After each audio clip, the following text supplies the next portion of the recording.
1,000 for Skinner. Talking about Skinner's career and what's ahead for him coming up on the night of his 1,000th game in the NHL here on Locked On Sabres. Your Locked On Sabres, your daily podcast on the Buffalo Sabres. Part of the Locked On Podcast Network, your team every day.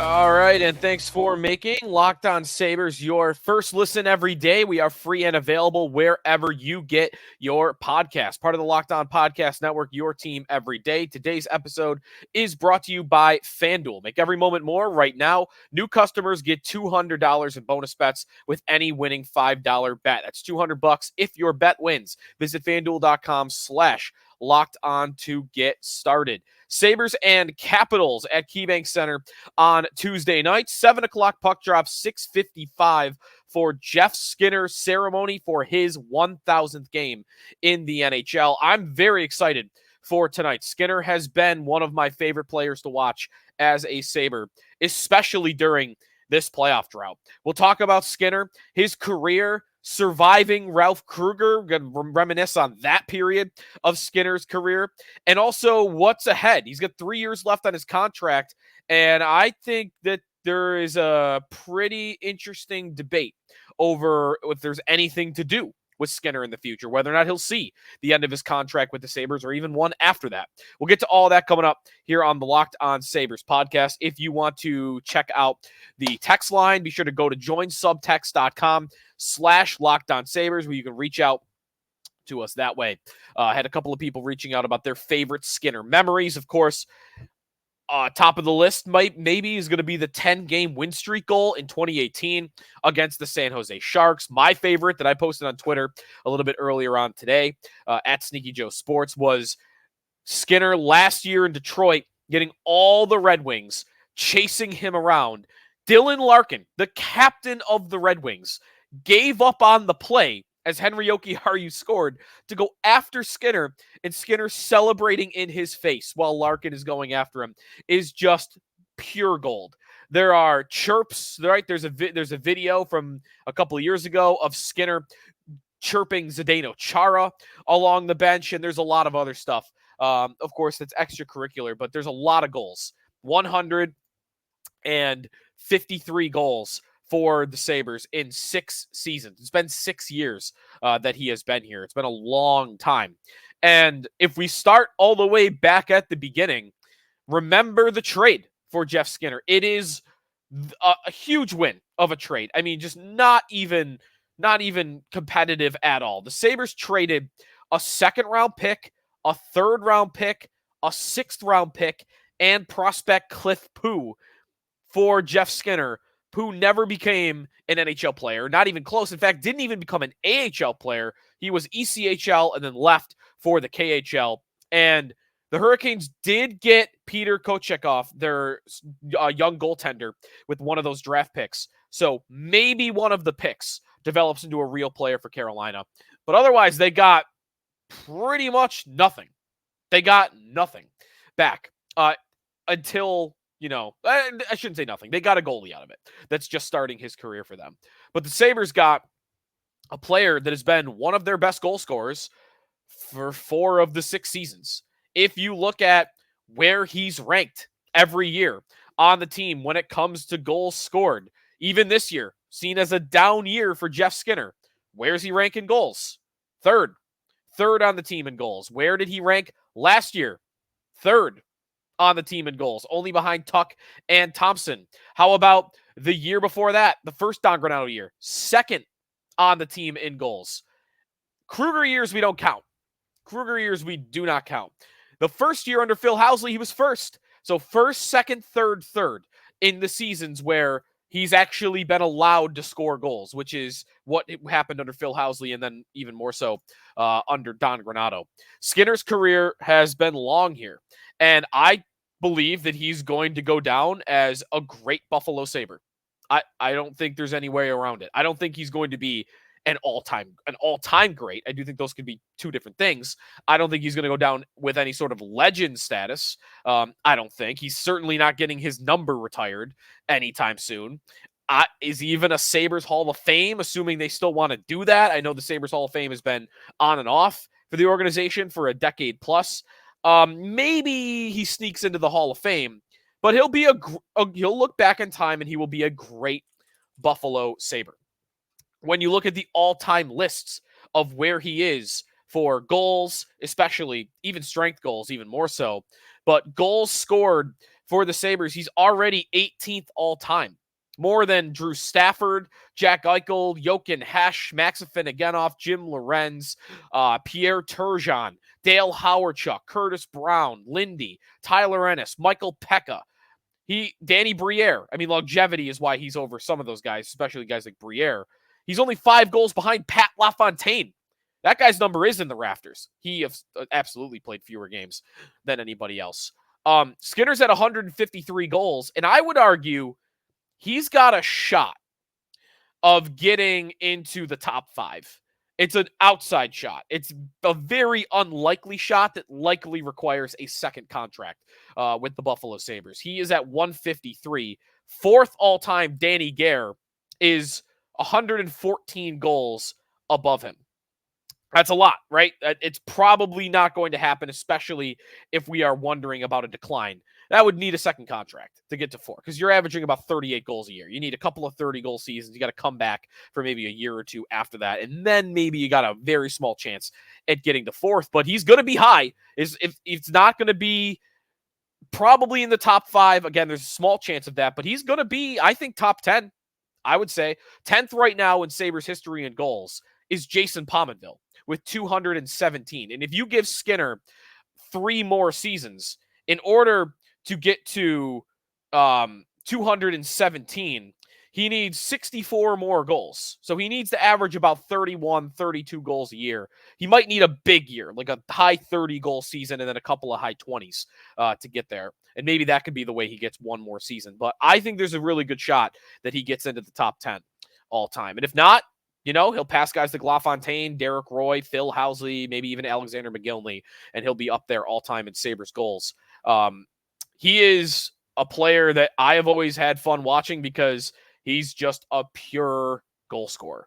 Last year, he really, really became a playmaker. And that was the only time that's ever really happened. I mean, I would not expect that in his career, he's going to repeat that. He is someone that is a shoot-first player. He is very opportunistic. He's not the type of player that's going to generate a lot of his own offense. You're not going to catch him going coast to coast or generating his own chances by carrying it in from the neutral zone. He likes someone else to carry it into the neutral zone, get to the open areas, make it easy for a playmaker to find him. Or if he thinks the guy's going to go to the net, he's very good at cashing in around the net in front as well. So, he's a different type of goal scorer than some of the guys that you might be used to in other, Sabre teams and other teams around the league. And again, he's not a good defensive player, but he's just as consistent as it gets when it comes to goal scoring. And when you look back at his career, which started in 2010 with the Carolina Hurricanes, I mentioned this yesterday, as an 18-year-old rookie that was selected 7th overall. Very rare that happens. I know we just saw it with Zach Benson, and then won the Calder when that happened. Skinner, 282 even strength goals since he entered the NHL 13 years ago. There are only 6 players in the league that have more than that. That's it. Alex Ovechkin, Patrick Kane, John Tavares, Steven Stamkos, Sidney Crosby, and Brad Marchand. That's it. He has more than everybody else. More than Evgeny Malkin. More than Tyler Seguin. More than Max Pacioretty, Nathan McKinnon, and Connor McDavid, some of the newer guys. More than Jamie Benn. More than Joe Pavelski, Nikita Kucherov, Claude Giroux, Vladimir Tarasenko, Logan Couture, Phil Kessel, Anze Kopitar, Patrice Bergeron, Jonathan Toews. I mean, I could keep going. The list goes on and on and on. He is one of the best even strength goal scorers in the NHL in the last decade plus for both Carolina and for the Sabres. And by the way, he's at 282 in that stretch, and Kane's at 296. He's only 14 behind Kane, And if Ralph Krueger was never the head coach, I guarantee you he would be in second place on that list in the last 14 years. Really cool night. I don't know what we'll get. Between Two Stalls is going to be featured. The comedy show that they put together last year, which is always good. They have a new special episode that Tage Thompson and Alex Tuck hosted with Skinner as the guest. Find that on the Sabres YouTube page. It's really good. I know that will be incorporated. I don't know what else we're going to get. We're going to get his family and friends, of course. It's going to be a ceremony before. When it comes to like former teammates and coaches in terms of like on the video tribute side of things during TV timeouts, I wonder who we're going to get, because you're not going to get a lot of his former Sabre teammates. You're not going to get Jack Eichel. You're not going to get Sam Reinhart. I don't think the organization would reach out to those guys in the first place. I don't think you're getting Rasmus Ristolainen. You're going to get your current teammates. I think Jason Pominville is a good one to get. Pominville, in that first season that Skinner was here, the line that Skinner grew into on the Sabres when he first got here was the J. Crew line of Eichel and Jason Pominville. And Pominville's easy to get to if you're the Sabres organization. So I bet Pominville will have maybe a video message or something during this. I guess they could go back to the Carolina teammates, but they're not very popular in Buffalo. If they put Eric Stahl up on the board, I just don't know how many cheers you're going to get for that. Rod Brindamore, his former coach in Carolina, I don't think you're going to get a lot of cheers for that. The dude beat the Sabres in 2006. No one wants to see him. So I don't know. It's an interesting one. I'll be very curious to see who we get in terms of stuff like that throughout the night. We'll see goals, of course. I watched the Sabres YouTube page, had an 11-minute goal compilation of Skinner's career, and there's a lot of goals you just forget about. I mean, a lot of them because they're in meaningless games. But there are some, especially early on, talented goals that the kind that I'm like, wow, he was scoring goals like that, where he's shielding a guy on a breakaway and then backhands it in and moving pretty quick. And I still think he is moving fine this year, but he definitely looks younger in those 6 years ago highlights from the Sabres 2018-19 season. The 10-game win streak goal, though, is the one, right? That's the roar before the horn. That was at least one night where we thought, all right, this is finally getting good. And he was the reason. It was, hey, O'Reilly out the door. We scapegoated O'Reilly. You didn't want to play here. You didn't want to play anymore. Get out of here. You're in last place, by the way. We know how that turned out, though, 6 months later. O'Reilly's over in St. Louis in last place. This new guy for us, look at him, 20 goals already in like the first 2 months of the season. He's scoring in overtime to launch us to first place in the NHL. It felt great. And it's kind of sad to say, I don't know if that's ever been topped in terms of Skinner Sabres career. You could argue last year, they got close, 1 point out. And he had a big goal last year. One that a couple of texters reached out to me about was Devin Levi's debut last year against the New York Rangers at home, where Skinner comes down on the 3-on-3, wins it in overtime, and then immediately points and runs down to the other ice to hug Devin Levi. So Skinner is a well-liked player. I saw Chad DiDomenicis asking this question on Twitter from Expected Buffalo. Like, will Skinner get booed tonight? Maybe I'm missing the mark here. Maybe I'm wrong. I don't think so. I mean, I think Skinner is well-liked. I don't find a lot of people that don't like Skinner. There might be some that are unhappy with his game this year because he's fallen off in a bunch of different ways. But I don't see hate for him. And one other thing I want to mention before we get to what happened with Krueger, and it's just an amazing period in Sabre history when it comes to Skinner. I talked to Don Granato on Tuesday morning on WGR, his weekly appearance. And in the course of talking to him, I liked what Granato said about he's a different kind of leader. He is not rah, get up in front of the team, give a speech guy in the locker room and call out guys when they need to. Like he's not like that. He likened his leadership to like attitude stuff. Like, listen, when he is chirping at the other team, when he is heated and intense in the moment like that, he likes his young players to see that. When Skinner is getting in the head of other players like he did with Dylan Larkin last year in Detroit, he likes his young players to see that because there's an intensity to it. There's a competitiveness to it that Skinner has when the other team is the enemy. The other team is the enemy, and we are here to beat them. And Skinner He gets in the heads of other teams, and the Sabres don't have a lot of guys like that. In fact, they might not have another one like that. And Granato sounded like to me someone that he'd like to have his guys have a little bit more of that, a little bit more of that edge that Skinner possesses in the rest of his team. And I would agree, if you could take out that edge that Skinner has and replicate it and make it into a pill and give it to each of the players, I would do it. I think it would be pretty cool to have a lot of those guys playing like that. When we come back, let's reminisce on what happened with Ralph Krueger. It has been a long time, but it is still unbelievable that it happened. Coming up on the Locked On Sabres podcast, we are presented by FanDuel Sportsbook. It is getting near the end of the NHL season, but there's a lot else happening, and FanDuel is making it even more exciting to get in on the action. Because right now, new customers get $200 in bonus bets with any winning $5 bet. That's $200 you can use to bet the tournament.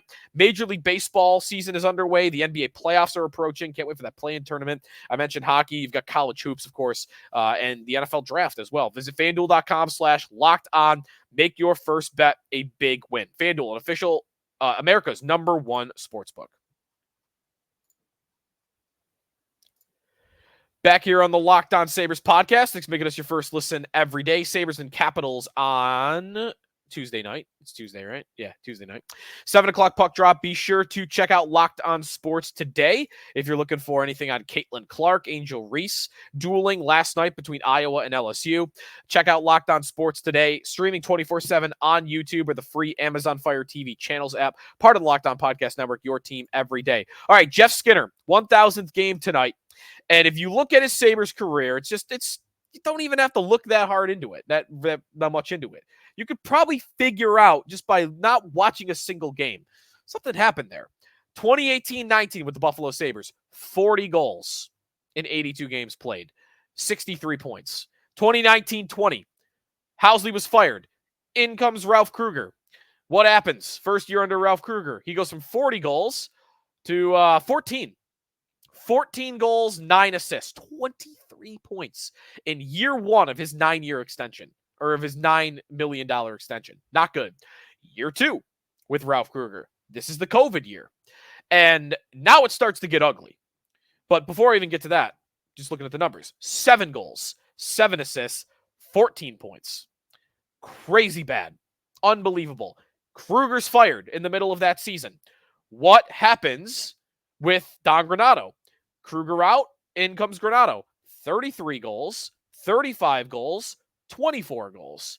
A stark difference before Krueger and a stark difference after Krueger. Jeff Skinner has never had a horrible season without Ralph Krueger. 12 for 12 without Ralph Krueger. He's 2 for 2 and having horrible seasons with him. If you look at his numbers with each Sabres head coach, under Phil Housley, Jeff Skinner, 82 games played, 40 goals, 23 assists. That's 0.76 points per game. More than 3/4 of a point per game. Under Ralph Krueger, 84 games, 16 goals, 10 assists, 26 points in 0.31 points per game. 0.31 points per game. Less than half what it was under Phil Housley. Then Don Granato gets here, and in 253 games under Don Granato, 97 goals, 104 assists, 0.79 points per game. So under Granato, 0.79 points per game, Housley, 0.76, Krueger, 0.31. It's not rocket science. It's not hard to figure out what happened.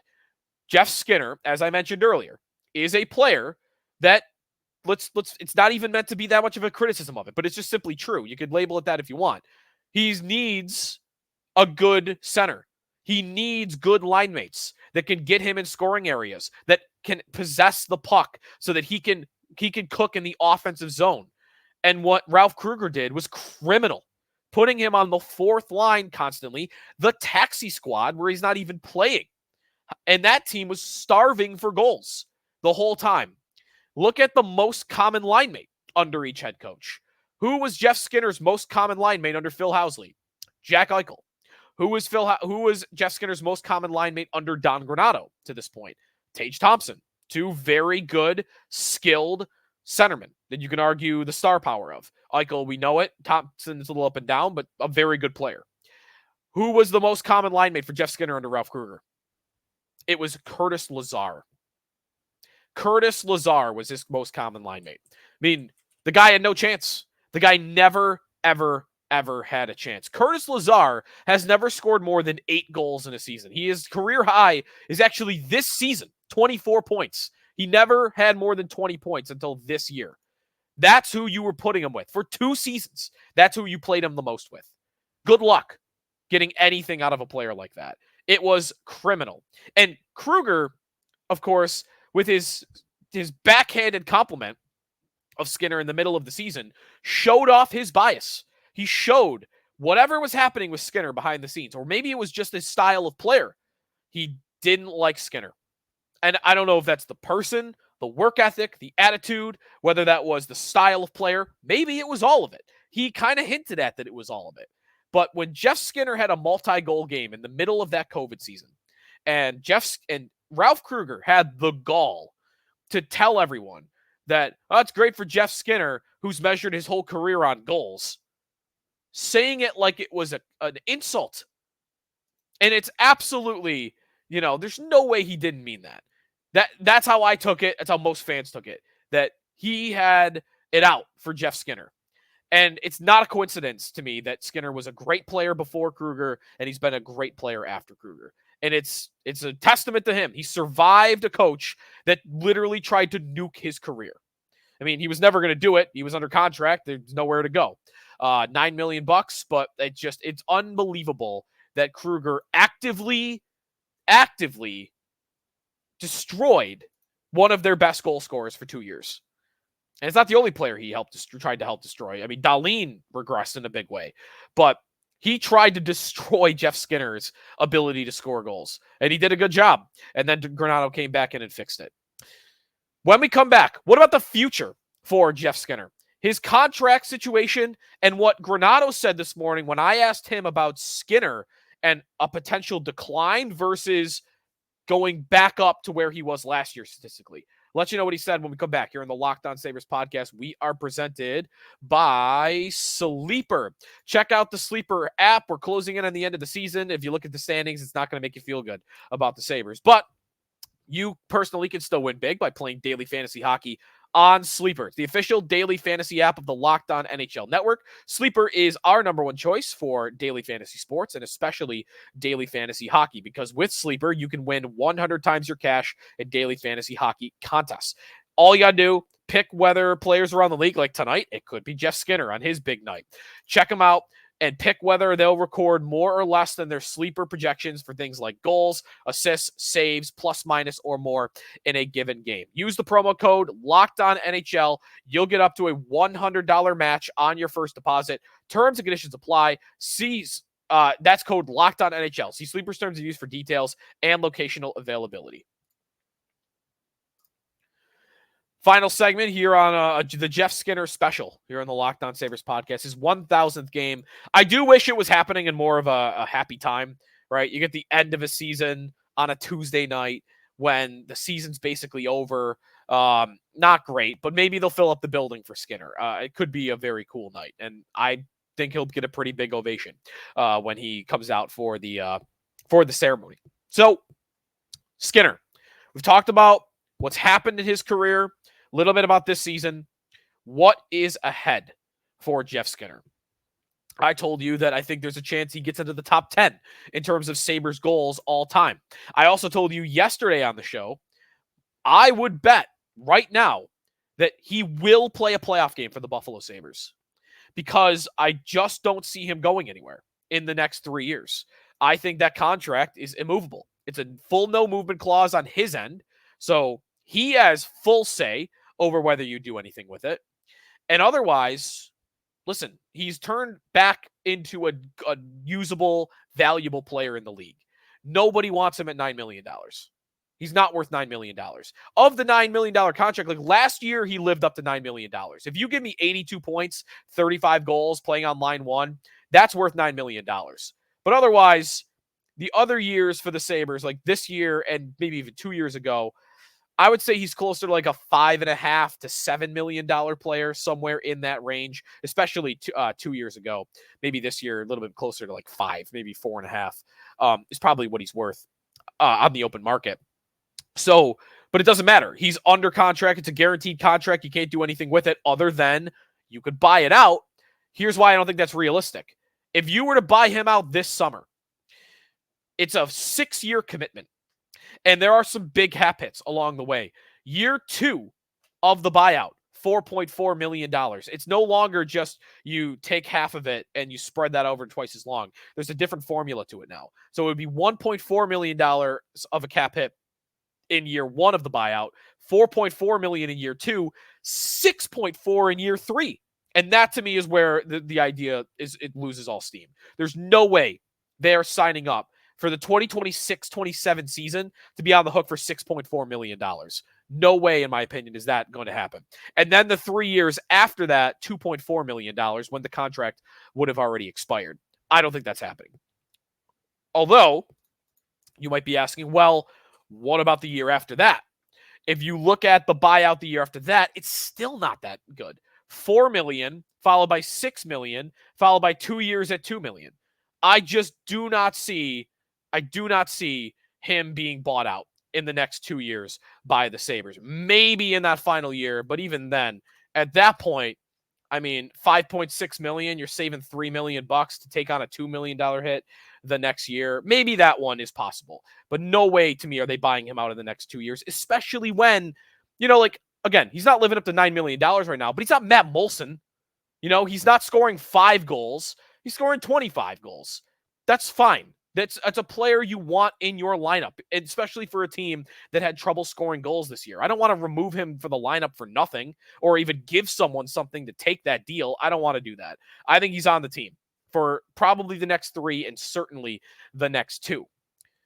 The thing about it, though, is that $9 million cap hit. I have always rolled my eyes or pushed aside any complaint or notion that his contract is detrimental to the team. It's a big cap hit. I'm not telling you he's been worth it other than the 1 year last year. But you tell me when that cap hit has hurt them. Because if I go back to when that contract started, other than half a year where they spent to the cap to get Taylor Hall into the building, since they traded Taylor Hall, this team has not been spending to the cap. They have not been planning to, and they have actually been actively acquiring retired players like Ben Bishop and Johnny Boychuk because they're so low below the cap floor that they had to acquire big money players that weren't playing anymore just to reach the cap floor.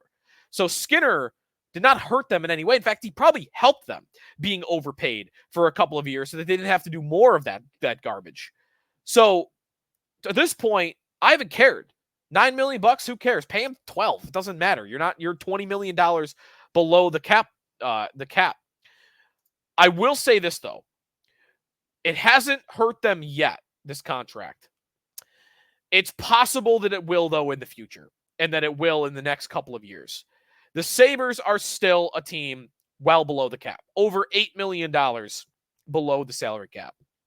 And next year, before we find out what the cap is, the Sabres are estimated to have about $21 million in space. They're going to have to start paying guys more and more. And there are more and more contracts that are going to come up. And that's not it. That doesn't even count if they're going to go do some other stuff. If they're going to go trade for Boone Jenner or something like that. Next year, the Sabres will have to figure out a contract for Ukko-Pekka Luukkonen, a contract for Henri Jokiharju, a contract for Peyton Krebs, and then other guys that you might want to bring in. The Sabres will have the option this offseason to pay if they want. I'm not saying they should for any of these guys, but they could pay Jack Quinn, JJ Peterka, Bo Byram, Devin Levi. We'll get into that in the offseason. Who of those guys are more likely to be paid than others? But those are the guys they can pay if they want to. So even if you think half those guys are getting contracts in the next 2 years, and I'm going to go acquire someone from out of town, and I'm going to pay Byram at some point, and I got to pay Luukkonen now something, that $21 million dries up pretty quickly. So I don't even know that it'll be a problem for them next year, but maybe 2 years from now, we're all gonna sit here and go, oh man, can you believe we got to do 2 more years of this Skinner contract at $9 million? I'm not there yet, but I might project that in 2 years, at the latest, if not even before that, we're gonna be going, I wish we could get out of that. It's too bad we can't. Maybe, hey, the expansion draft with Atlanta that comes along can get him out of here. I don't need to rush him off the team. He's still scoring 20-plus goals. I also, talking to Don Granato on Tuesday, am more confident. I liked what Granato said about him resurging. We've talked a lot with the coach this year about Tage Thompson regressing and him getting back to his offensive ways last year, and Dylan Cousins and all these guys, Alex Tuck. And Granato has said on all these young guys, the offense will return. He said that about the young guys. And I asked him pointedly on Tuesday, do you feel the same way about Jeff Skinner? That, hey, the offense will return. Or he's 31. You never know. Declines happen a little bit. Maybe there's a secondary role for him coming on a third scoring line instead. And Granato seemed pretty confident when he said that all those other guys will get Skinner back to where he was. It's the coach admitting to what I think is true and that everyone should know by now. Skinner is reliant on the rest of his team and other offensive players to get him the chances, and then he will bury those chances. But he's got to get the chances. He's got to be on a consistent line that is creating and dangerous. Granato basically said that. You watch. Thompson's going to get back to form. Dylan Cousins, I'm paraphrasing, of course. Dylan Cousins is going to get back to form. Quinn's going to get back on the ice. Peterka is going to take a step. Tuck is going to see progression. We're going to be more dangerous as a hockey team. And Skinner, in turn, is going to score goals because of that. Skinner will kind of, if they give him the chances, he is going to produce. And that's not going to change, despite the fact that he's going to be going into his age 32 season. And I tend to agree. Skinner is not someone that is heavily reliant on his skating. Sometimes I go back and forth. I don't know whether that has to mean, he's going to decline faster or he is going to age gracefully. Because if you're already not built on speed, Skinner, for instance, it's his edge work that is very important to his game. I don't think you lose that. I think, if he gets slower, he might, be okay because he's opportunistic. He's got a good shot. He works his edges well, gets to angles that nobody else can get to because he skates strange. Just to be pointed about that. But on the other hand, we see what guys look like when they get slow. I mean, look at Okposo. It was bad at the end. He couldn't skate. He couldn't beat anybody in a foot race. And I would be a little concerned, I think, about, all right, just how slow is Jeff Skinner going to get? Because if he's like horrifically slow, all right, now I've got a problem. If he can maintain where he's at right now, he's not a fast player right now at all. If he can maintain where he's at right now, I think that's fine. But I don't think you want to see any more big step backs in terms of his skating. That's the one thing that I'll be watching for in the next couple of years with him to see how he ages into the league. But for now, I think it's pretty good on that front, and I would expect Granato will be right. I don't know if he'll be the coach to see it, but if Thompson returns to form, if Cousins returns to form, if Dahlin starts to look more dangerous again like last year, the team overall looks more dangerous, then Skinner is going to put in a bunch of goals for them and help them out in that way a lot. All right, enjoy the game. 1,000 games for Jeff Skinner, Sabres and Capitals. Before we wrap up here, we'll get you our parlay of the day, courtesy of FanDuel Sportsbook. And our parlay of the day, of course, it's gotta, right? I told you I'm not betting with the brain anymore. That hasn't been working. Let's bet with the heart. Might as well. We're going to go Jeff Skinner, anytime goal in this game. I wonder if they'll get thrown back up with Tuck and Thompson at some point during this game. And I might predict that he will. So anyways, Skinner to score in this game, plus 280. That actually ranks 5th on the Sabres. I like that a lot. I'm going to go Sabres on the money line, minus 137. I don't think Washington's good. Washington's a bad team. Minus 31 goal differential on the season for the Capitals. I've got the Sabres winning this game at home. And then finally, I am going to go with 3+ shots on goal for JJ Peterka. I just think that bet is automatic, man. I think even he hits posts, right? He misses the net sometimes. The guy's trying to shoot 3+ times a game. So because of that effort, I'm putting Peterka in there at 3+ shots a game. Skinner anytime goal, Peterka 3 shots, Sabres on the money line, plus 679 for our parlay of the day. Good luck. If you want to check out our text line, join subtext.com/LockedOnSabres. I'll be at the game tonight, so if you see me, feel free to say hi, and hopefully we're talking to you tomorrow after a Sabres win. Thanks for listening today here to Locked On Sabres. Check out Locked On Sports today. Caitlin Clark, Angel Reese's season is over. A lot on the college basketball tournaments over on Locked On Sports today. You're 24/7 covering all sports. Find Locked On Sports today on the free Fire TV channels app, as well as on YouTube. Thanks for listening to Locked On Sabres, part of the Locked On Podcast Network, your team every day.